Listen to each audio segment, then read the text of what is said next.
Hello and welcome to the Majlis podcast, Radio Free Europe Liberties Current Affairs Park Show focusing on Central Asia. I'm Mohammed Tahir, host of the Majlis and Radio Free Europe Liberties media manager here in Washington, D.C. In recent days, we have been seeing fresh signs of tension on the Kyrgyz-Tajik border. This round of fighting coincided with the one-year anniversary of a major escalation in this brewing tension, which remains a major source of conflict between these two neighbors since the collapse of the Soviet Union.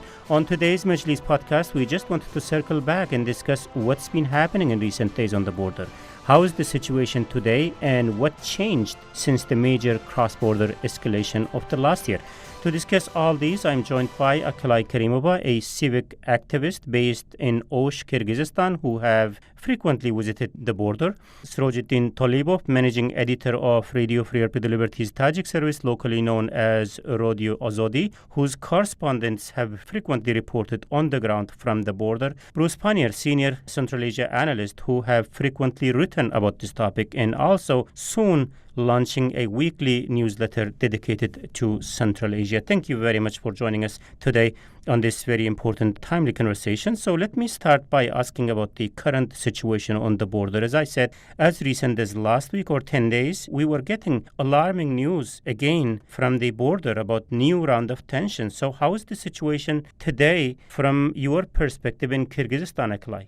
So the situation nowadays is pretty much better than we had 10 days ago, but it was somehow, expected that the tension might rise. And from both sides, from Tajikistan and Kyrgyzstan, we've seen during a year, from one side, the discussions and the attempt to resolve the issues over, 690, I guess, kilometers of unresolved border territory between Tajikistan and Kyrgyzstan. At the same time, from another hand, we've been seeing how Kyrgyzstan and Tajikistani government, they've been, strengthening the military. They've been running the military exercises, and at the same time, we've been seeing the conflicts and tensions going around not just one border territory, but in different areas. So these kind of involvements made us to think, the civil society, that the border issues are not over, even if the pretty strong actions have been taken by the both governments. Mm-hmm. Thank you. Okay. Sirajuddin, on the other side of the border in Tajikistan, so what's your colleagues have been sharing with you about the recent tension? Our colleagues have been in the region to Isfara district, which is on the border with Kyrgyzstan. We are about to complete our documentary about the events in Kyrgyzstan exactly next week. It turns 1 year since those bloody events. And on Sunday, Imam Ali Rahman also visited there. And he asked the people of Isfara to live with Kyrgyzstanis in an atmosphere of, as he said, of good neighborhoodness. And of course, people believe that not everything is resolved. They believe that, the land issue, the border issue must be solved for once and for all. Yeah. And they believe that these very tragic events may happen again. Unfortunately, tension has not gone completely. And they think that, the atmosphere of distrust still exists, which is very bad. And this may lead to another bloody clashes if this border dispute is not completely resolved. Mm-hmm. So there were also some casualties this time, right? Yes. These border conflicts happen from time to time. Last time, as far as we know, several people from both sides were injured. Do we have number? On the last event, as far as I know, 3 people from the Tajik side were wounded, and 1 soldier died. He was buried in the south of the country. He was 24, I think. As you can see, these border clashes, although small, skirmishes happen from time to time. And it becomes as a part of the life for ordinary people, unfortunately. Yeah, we are seeing this frequently. The nature of these tensions have been so far, villagers throw stones against each other. But it looks like from your comments comments, Rajuddin. So this time, like last year, this time the clashes were happening between military to military because we are hearing people being killed in this latest round of tension. So it was a military to military conflict. Yes, it was military to military conflict, and both sides again, blamed each other for starting it. Kyrgyz side said that Tajiks crossed it into Kyrgyz territory. Tajik side said that they were checking the border area.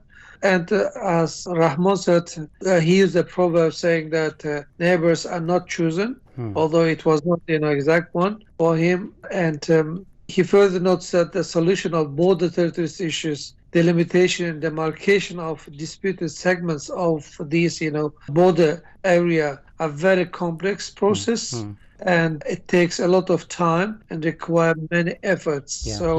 It seems that, the border issue has not been solved at all. Yes, certainly. I mean, the source of the problem, as you said, Sirajuddin, maybe Akalai, let me invite you here. The way Sirajuddin explaining that the pretext for this round of tension was someone allegedly crossed the border. Is it the way it's explained on the Kyrgyz side? Yes, exactly. So when actually this conflict just happened, the Kyrgyz media actually immediately reported about it, and relying on the sources from the law enforcement and the border security, saying that the Tajikistani border security patrol and soldiers, they violated the border lines, and that was the reason for that tension. And I would add to the point that Sirajuddin noted, saying that the military to military conflicts are more frequent than during the last years, and there is a strong reason for that. And when it comes to all common people in Kyrgyzstan, nobody wants this conflict. Everybody is frustrated and tired of this, and they've been saying that their neighbors from Tajikistan, they are frustrated and tired as well, but they cannot be as vocal as Kyrgyzstani citizens about that because of the high pressure coming from the government and from the law enforcement patrolling in their neighborhoods. But so we've heard this kind of testimonies from the border side, not just from the human rights defenders, not just from the journalists, but from just the common people who live there every day and who share this concerns over the border issue. Thank you. So, Bruce, you have been in those places in your Central Asia expeditions previously and so many times. It looks like the pretext being like someone crossed the border and this become like a source of tension. It sounds very similar. It sounds very old story to me. Is it even possible not to cross the border the way the borders are mapped there? Well, for one thing, there's a lot of places where no one really agrees where the border is. Yeah. So that's obviously a problem. Someone, your understanding might be that you're still on the territory of your country, but the people watching you walk through the field or something might decide suddenly that you've crossed over onto their territory, and no one's really sure where the borderline is anyway. But generally, it's tough because this is at the bottom of like a bunch of ridges of mountains that all come together. So the arable land, the places you can live, are all in the flatlands. So they kind of zigzag back and forth, and so does the road that goes through the area.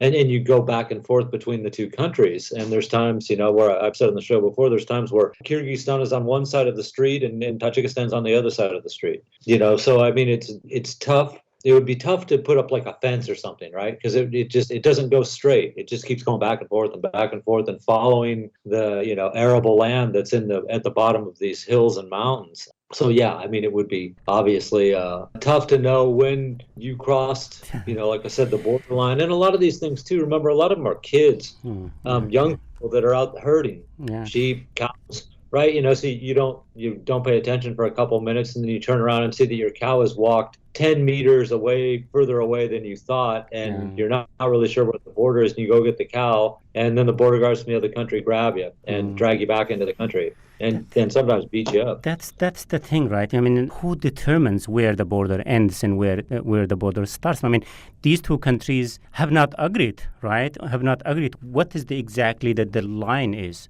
There is no sign, and then I mean, it kind of open to interpretation. The way the Kyrgyz side looks into this might be different to the way Tajiks look. So it is just so complicated. And locally, Sirajuddin, Akila, you guys both have been on the ground here. Please help us to visualize those who have not been to that part of the world on the day-to-day basis, how they determine where the border ends. It's kind of open question, just maybe Sirajuddin. Yes. Yeah. You see, it has been difficult to demarcate the Kyrgyz-Tajik border because over the course of some 100 years, Soviet map makers drew the Kyrgyz-Tajik border over and over again, incorporating land that had traditionally belonged to one people in the territory of the Soviet Republic. Both Kyrgyz and Tajiks believe that these territories belong to them. They have never divided, they even didn't know that whether it was Kyrgyzstan or Tajikistan. Yeah. And then during those periods, exclaves appeared and temporary land use agreements, were signed several times. And both sides used different maps, different agreements to achieve the complete agreement. So imagine, border talks began between the two countries in 2002, almost 20 years ago. Only slightly more than half of these disputed territories, overall, which is 970 kilometers between the two countries, border shared by the two countries, and only half of it, slightly more than half of it, has been demarcated over 20 years, which means that we need, 20 more years to complete it. But the border delineation itself led to many local conflicts. Suddenly, people found out that ethnic Kyrgyz lived in Tajikistan, ethnic Tajik lived in Kyrgyzstan. It was very difficult and tough period for ordinary people. Yeah, and they suffered from both sides. Yeah, historically, the source of the problem is exactly the way you explained, Sirajuddin. But, on day-to-day life, on the realities on the ground, if we look into this today, for example, what is the local arrangement looks like? For example, just to put it really in a local perspective, for example, let's say like two neighbors. Two neighbors, one believes that he's a Tajik citizen and the other neighbor believes he's a Kyrgyz citizen. How they know where their land separates from each other? The problems, both sides claim that this land, this territory belong to them. If you ask ordinary Tajik, they say that this is our land. Kyrgyz say the same, although they don't know where the borderline is because it is not natural division. They have been living for centuries and they don't know where the border is. It did not exist at all. That's the problem. And the main source of problem, of course, is water. And, these two countries are agricultural countries. If they were, let's say, industrial countries, then border issue would never be, the subject of their conflicts. They would never, clash for the land. Imagine this is why we don't know the borderline between Czech Republic and Germany, because, these are not agricultural countries. Unfortunately, that's the main reason. Pastures and water sources always led to conflicts. Yeah. Today, well, I have to add here. Go ahead. Okay. Yes. Oh, sorry. Well, I have to add here that, we need to separate the border concept when it comes to the disputes between Tajikistan and Kyrgyzstan. We have to understand that the concept by the traditional understanding, as we know, like the state borders and etc., we have to understand that they're different concepts, okay? So we have the state borders and we have the historical borders and emotional borders, I would say so, from the perspective that I've seen there. So when it comes to state borders, actually we have, as Sirajuddin noted, Tajikistan and Kyrgyzstan, both countries, they rely much on the Soviet data on the borders, but the Soviet data differs, okay? It is not exactly the same as it's been in 30s or it's been in 60s and etc. So every country, Tajikistan and Kyrgyzstan, when it comes to the border disputes, they actually rely on different versions of the Soviet demarcation and delimitation. And there's also the historical borders, right? So when it comes to people, when you go to Kyrgyz border side communities, they would come up with many historical evidences that claim that these particular territories that are being under the dispute, they would belong to Kyrgyz side because they have the cemeteries there. The Kyrgyz cemeteries, they have the Kyrgyz names, they have the Kyrgyz other social patterns that actually proves the belonging of that specific place to Kyrgyz people. And this is the second thing. And when it comes to emotional border, here we have very interesting dynamic that comes from the 19th. So the government of Tajikistan and the government of Kyrgyzstan, since the collapse of the Soviet Union, has little on demarcation and delimitation. So what happened is that the population of that part of the world has been rising, right? And when it comes to Sukt region, we have maybe 10-20 years ago, the numbers were lower and the demand for the land was not that pressing as we have today in Tajikistan. For instance, in Tajikistan, the piece of land of 6, we call it sotykh in Russian, a piece of land would cost in Tajikistan around $40,000-$60,000, and the same piece of land in Kyrgyzstan would cost you around $3,000-$5,000. What happens is that there are many in Batken region, since in Kyrgyzstan, the Batken region is the most left behind region in the country.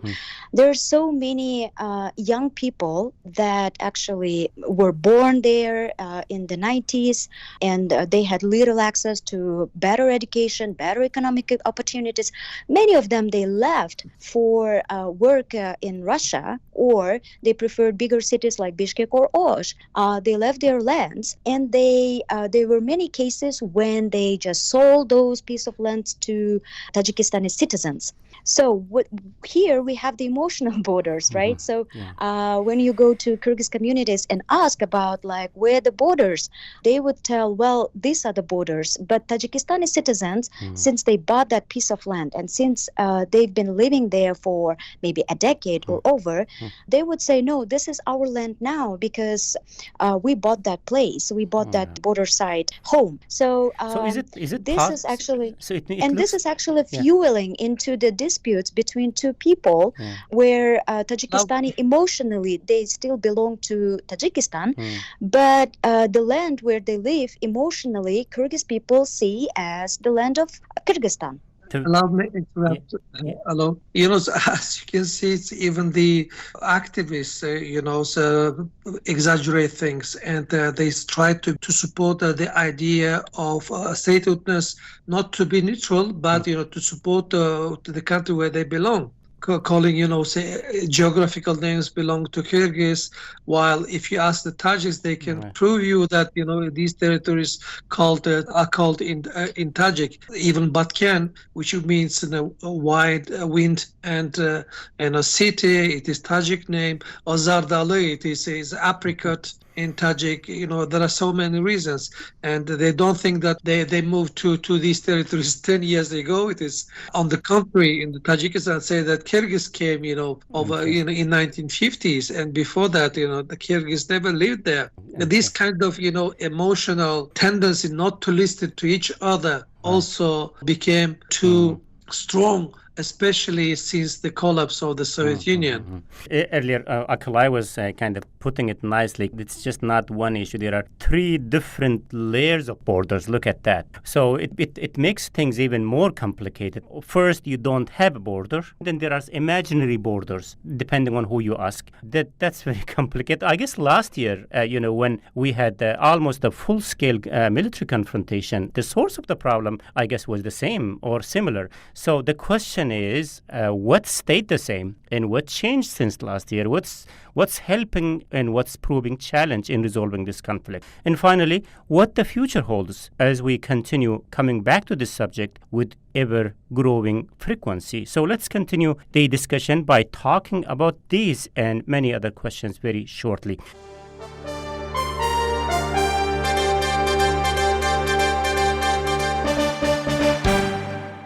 first, let me recap the debate that today on the Majlis podcast, I'm joined by Aklay Karimova, a civic activist based in Osh, Kyrgyzstan, Sirojuddin Talibov, the managing editor of Radio Free Europe Liberties Tajik service, locally known as Radio Azadi, and Bruce Pannier, senior Central Asia analyst. I'm Mohammed Tahir, host of the Majlis and Radio Free Europe Liberties media manager here in Washington, D.C., and we are discussing the border conflict between Tajikistan and Kyrgyzstan. So as we were discussing this topic, indeed, the region is also commemorating 1-year anniversary of bloody and even larger conflict that we have seen last year in the same region. So Bruce, when we compare this one, what just happened, to what we have seen last year, the nature of the conflict in the context of the source seems to be same or similar, right?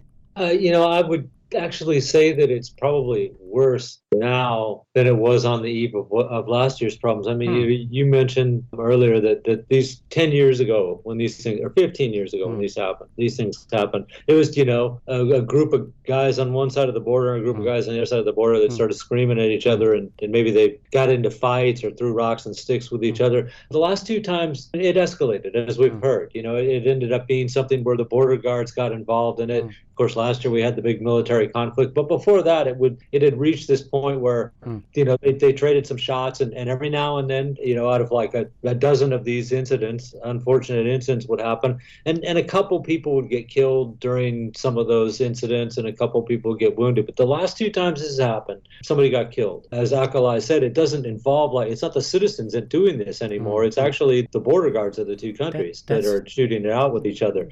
When the incident happened in April 12th, both sides actually mobilized their forces. Certainly there was reports from the Tajik side that they were getting their armored vehicles ready and moving toward the border, and I heard similar stories from the Kyrgyz side. So that's what it's gotten to. This isn't like there's two groups of people fighting right along the border. I mean, they hear these reports and they're actually getting their militaries ready to possibly do the same thing they did last year, which I would say is an escalation, because the margin for error is like razor thin now. So, if one of these things goes for 4 or 5 hours, then you end up with the militaries of both sides getting involved again. So earlier I was talking about what changed and what did not change, what stayed the same. So one thing is the militarization of this conflict. You said last year we have seen on a whole different scale, but in the recent one too, militaries got involved and then there were casualties on both sides of the border. Obviously, one thing has changed is the increasing militarization of this conflict. Bruce, how we are getting into this? Why it's militarizing? I mean, earlier being just a kind of clashes between people, like throwing stone at each other, but now it is increasingly being militarized. How we have gotten to destruction? I think this is all just gradual, because as we've heard, there's almost a total lack of trust, and it's been building and building, just as the conflicts have been escalating, from throwing sticks and stones to actually using mortars and things like that, during these attacks, and the two sides get farther and farther apart. Certainly, it seems that way in the immediate areas, that they're, both sides have their own narrative of how this is working at the moment, and they're not willing to compromise on anything, and it just hardens people even more when this keeps happening. There was just a report the Tajik service did about how people are starting to get used to this. That's really unfortunate. When you hear shooting break out and stuff, and all, you just go, oh, well, I guess I better go back inside because they'll probably be at this for a couple hours. Then it's really hard to build trust on both sides of the border again. This is really ultimately something the local communities got to work out between themselves. And I know the governments are trying, and sometimes in best case scenarios, send representatives from Hojand and Batken City to do it, because at least they're from the area. But when the officials meet from Bishkek and Dushanbe, it just doesn't seem to be a big priority. And that's part of the reason, they meet and they agree it's serious and it should be solved by peaceful means. And they have these, trust building measures that they implement, joint border patrols and things like that. But the situation just keeps getting worse. And I don't think the governments really in both countries are addressing this as seriously as they should. This is a real big problem that's getting worse, and we already saw what happens when it breaks, and they're headed toward this in the same direction again. Yeah. So just wondering, what's the real obstacle here? I'm sure, these problems, the problems that we are talking about today that are causing this issue, causing this conflict again and again, and increasingly militarizing it. These problems must have been discussed when the both sides sit down following the major conflict of last last year, and they reached to some sort of agreement that phase of the conflict was calmed down then where it broke up, because of which we are again on the same stage. What didn't go right there, Sirajuddin Akilai? First of all, it is mistrust between two sides. And the secondly is they can't step back, both sides. They never say that, okay, this is Kyrgyz territory, take it. Or, okay, this is Tajik territory, take it. Third, it's stubbornness. They don't want to step back. They want their own territory and immediately. That's the problem. They don't recognize maps provided by the opposing side. Talks are happening, but the next week you can see the clashes again between ordinary people, and then now the border is starting to become a hot point for both sides. It's a very important territory to Tajikistan now. Even last year, before these clashes began, Rahmon went there and raised the flag of Tajikistan, huge flag of Tajikistan. That was symbolic answer to the claims that that territory belongs to Kyrgyzstan. Rahmonov said several times belongs that to Tajikistan. You will not give up 1 meter of the land. It is a very serious issue. I think both sides cannot solve this problem without interference of bigger forces. In this case, let's say the Western society, Western countries like USA, European Union, and definitely Russia. Yeah, I think that's the, I guess, another angle that we might try to explore here. So, it looks like, after every conflict, authorities from both sides, comes together, sit down, and, they find some way to de-escalate the situation, at least temporarily. But again, something goes wrong and we are back into the same place. So what I'm saying is, it appears to me that local authorities are not able to find a permanent solution to this issue. Then is there anything that can help, Akilai? From my point of view, there's to the reasons where it comes from. I would just add that both governments for 30 years, they did nothing for any attempt to resolve the border issues.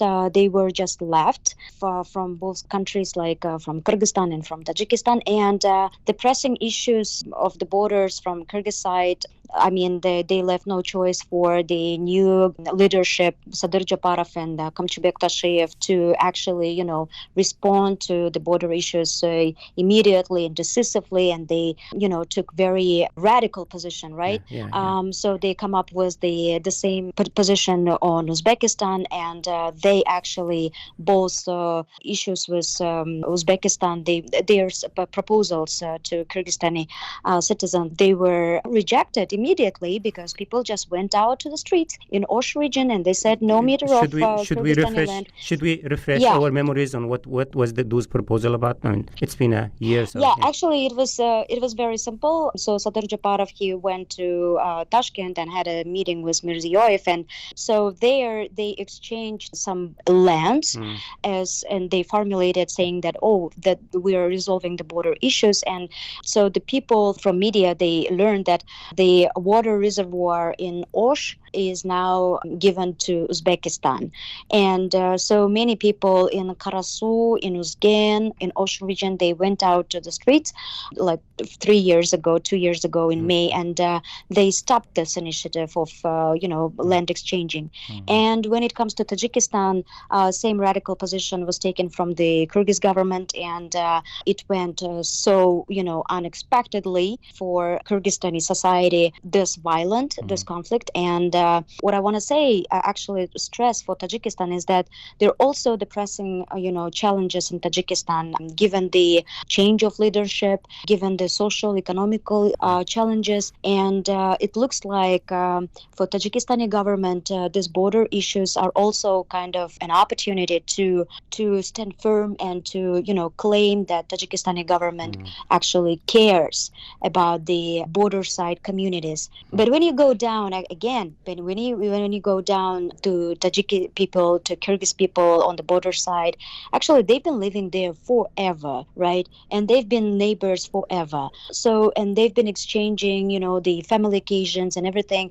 They were just not just the neighbors, right? They were actually as relatives, because again, Batken is the most remote region in Kyrgyzstan, and that's why Tajikistani people were even more close, than people in Osh and in Bishkek and etc. So now what would actually help for both people to come to the common ground? I think, first of all, it's not just about the state level disputes, but also any initiatives that would help for both people to maintain the relations. Even it's very hard, but I have a hope from people from the ground, from both Tajikistani and Kyrgyzstani people, because they have some kind of communication, even though they're not that active as they used to be before, but still they have this communication and they exchange some piece of information within each other.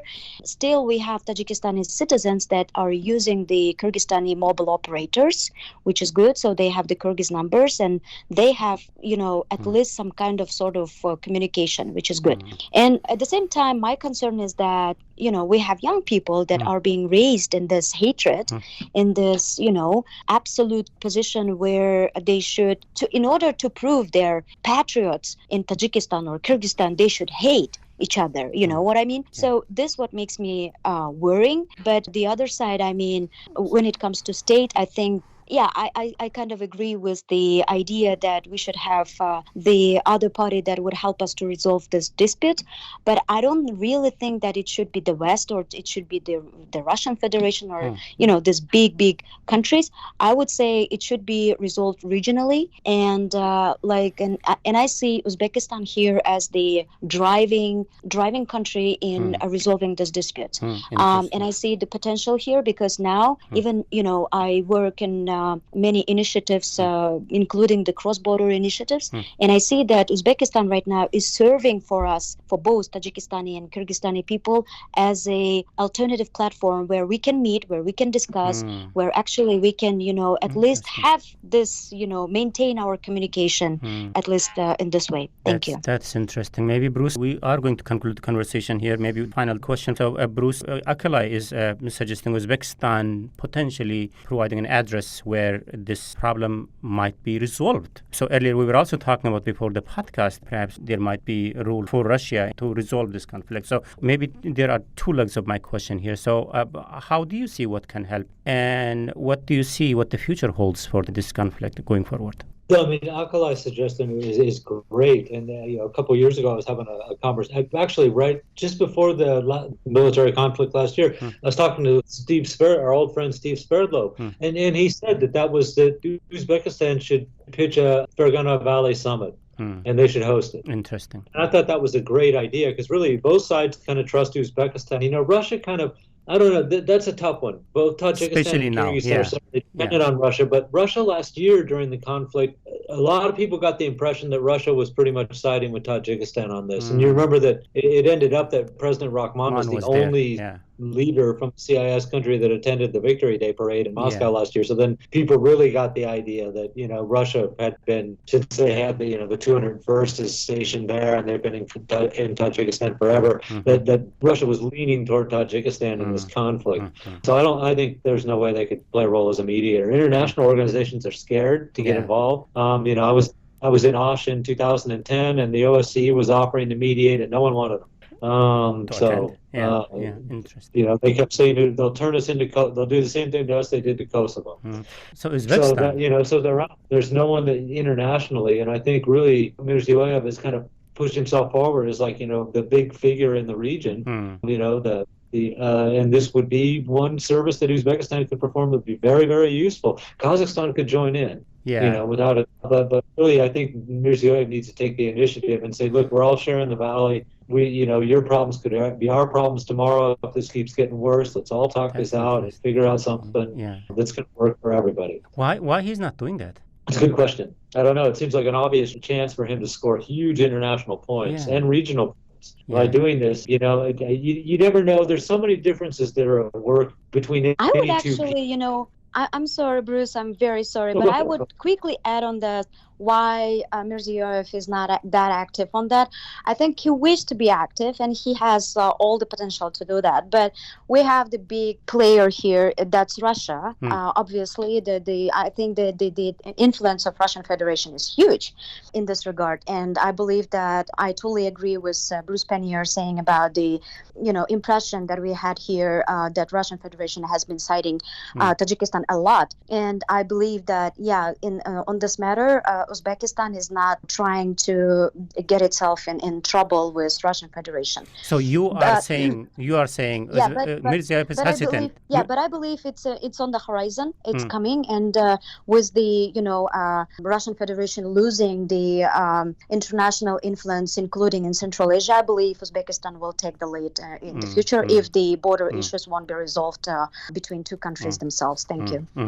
Okay, so Sirajuddin, from Tajikistan's perspective, Sirajuddin, you are in a very interesting position here. Like until recently, you were part of our Uzbek service, so you also know the perspective from there now with the Tajik service. So from Tajikistan's point of view, I mean, do you see Uzbekistan is maybe the only peace broker in this conflict? For Tajik side, I think so far I haven't seen any article in Tajikistan suggesting that.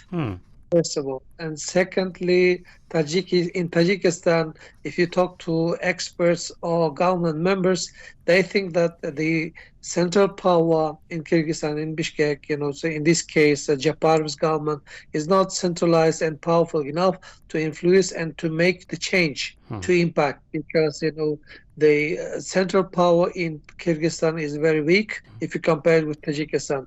When Rahmon says something, even ordinary people and the regional powers, the regional administrations follow him. But in the case of Sadr Japarov, it is not the case. This is why the border demarcation and division between Kyrgyzstan and Uzbekistan failed. When they agreed, to divide the land a couple of years ago, Kyrgyz society or people were very unhappy. In this case, I think, the decision will be taken not Uzbekistan alone, and it takes time, I think. So what to solve this problem? I don't see at this moment any solution to border issues, unfortunately. Yeah, we were just trying to, end the conversation on some hopeful note here. I mean, Bruce and Akilai was talking about, Russia is not an actor here because of these and that reasons. And, West is far away, and international NGOs, I mean, they don't have stake in this either. So what we are left with is Uzbekistan and Kazakhstan coming together and jumping and trying to solve this regional problem, which also affects them. And then the question being asked, why Uzbekistan is not doing anything about this? Obviously, Uzbekistan, Mirziyoyev is aware of this problem and the way it affects the region. Mirziyoyev is also the type of person who wants to see doing something big and taking credit for that. So obviously, as Bruce was talking about, I mean, this is one of those things that where he can make a difference, and he's not getting involved in that. I mean, just wonder, why? And yes, we understand the Tajik perspective to it that they have about Japarov's position. That's a separate issue. I mean, why Uzbekistan is not seeing a role for itself to resolve this issue? So Uzbekistan probably is keen to be part of this, to resolve this problem. But, there are demarcation problems between Kyrgyzstan and Uzbekistan itself. So do you think that, the third party, let's say Kyrgyzstan, would agree Uzbekistan to play the main negotiator's role here? And Russia, I think, always played, the key role in these regions, always. And I don't think that, without Russia, they can achieve anything, unfortunately. Okay, terrific. Thank you very much. We are going to end the conversation. Bruce, just if you want, like in just 2 or maybe 3 paragraphs, not more than that, where your eyes will be. I mean, we have seen this major conflict last year, and now we are, back to the same situation, not as big as it was last year, but still a military-to-military confrontation. So as we are seeing this ever-growing frequency of these tension and militarization, so where your eyes will be going forward in terms of where we are headed after this stage? Well, that's tough. I mean, there's not a whole lot of room for optimism at the moment. So these things have turned from fights with sticks and stones to machine gun battles where someone gets killed every time. So clearly they need some confidence building measures. I think, I understand that these are poor regions of both countries. Having been up there, there's a lot of real dry, hard land up there. And if you got something you can herd sheep or grow food on or something, you're going to hold on to it as much as you can. But both governments are putting money in to the regions to help them be more independent, which is good and bad. I mean, they're more independent, but then there's less reason for them to have to depend on their neighbor. And I thought that some money should be spent on joint projects that benefit both peoples. That would be my an imaginative, at least an effort to use your imagination to create something. Both sides get something out of some industry or something that they can create right there, free trade zone, I don't know, so that they interact a lot more and that they both get something out of it at the same time. And that might help to do it. But like I said, the tendency now is, although both governments are putting more money in than they used to, because they want to lay claim to their territory, the kind of projects that they're implementing mean that the people there don't have to depend on the people on the other side of the border, which is unfortunate. I think it would be better for them if they got together and said, we're thinking of investing $10 million in the region, you're thinking of investing $10 million in your region right next door. Can we take half of that and figure out that we can build some kind of factory or something that everyone can get something out of there? And people from both countries can work it, something like that. Yeah. As I said, I don't see right now the course they're on brings us right back to where we were in late April 2021. Yeah, you say a solution might come locally into this long-lasting conflict. Okay. So let's see. So we will keep our eyes on that. Thank you very much, Bruce Pannier, a Central Asia analyst. With this, we are going to conclude the conversation. So also big thanks go to Akilay Karimova, a civic activist based in Osh, Kyrgyzstan, and also big thanks to Sirajuddin Talibov, the managing editor of Radio Free Europe, Radio Liberty's Tajik service, for joining us in this important conversation. Thank you, colleagues. So this is it from me, Mohammed Tahir, Radio Free Europe, Radio Liberty's media manager and host of the Majlis podcast here in Washington, D.C. Until next week, bye-bye.